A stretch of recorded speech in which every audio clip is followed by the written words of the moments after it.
हे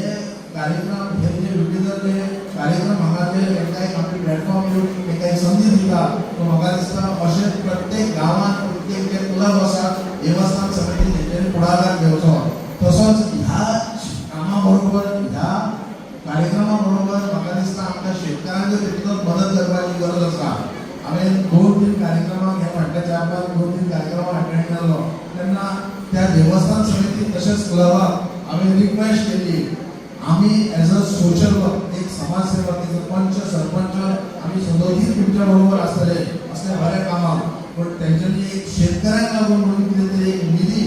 स्पेशली तेंच्यांनी 10% किंवा 20% एक दवरचो आता तुमकां खबर आसा फाटल्या 4-5 दिसांत जो कितें पावस 8 दीस चालू आसा आमच्या शेतकऱ्यांक खुबशी हानी जाल्या म्हाका दिसता हो जो फंड क्लबांनी जर खंय तरी एक डायवर्ट जर शेतकऱ्यांक जर आमी कितें करीत जाल्यार तांकां सुद्दां रिलीफ मेळूंक शकता आनी म्हाका दिसता हें पुण्य काम आसा हें जर आमी केलें आसत जाल्यार खऱ्या अर्थान आमी व्हड जरी जाले आसत आमचे कडेन पयशे जरी कितले जाल्ले आसत जाल्यार सुद्दां तांचो आदर आनी सन्मान करप हें सुद्दां आमी विसरपाक जायना आनी त्यामुळे खरी गोश्ट आसा कल्चरल स्पोर्ट्स क्लब ह्या सगळ्यांची नोंद घेता आनी विविध क्षेत्रांतल्या लोकांक हांगा एकत्रीत हाडून तांचो सन्मान करपाचें काम करता म्हणजे अभिनंदन करता सगळ्या शिक्षकांचें अभिनंदन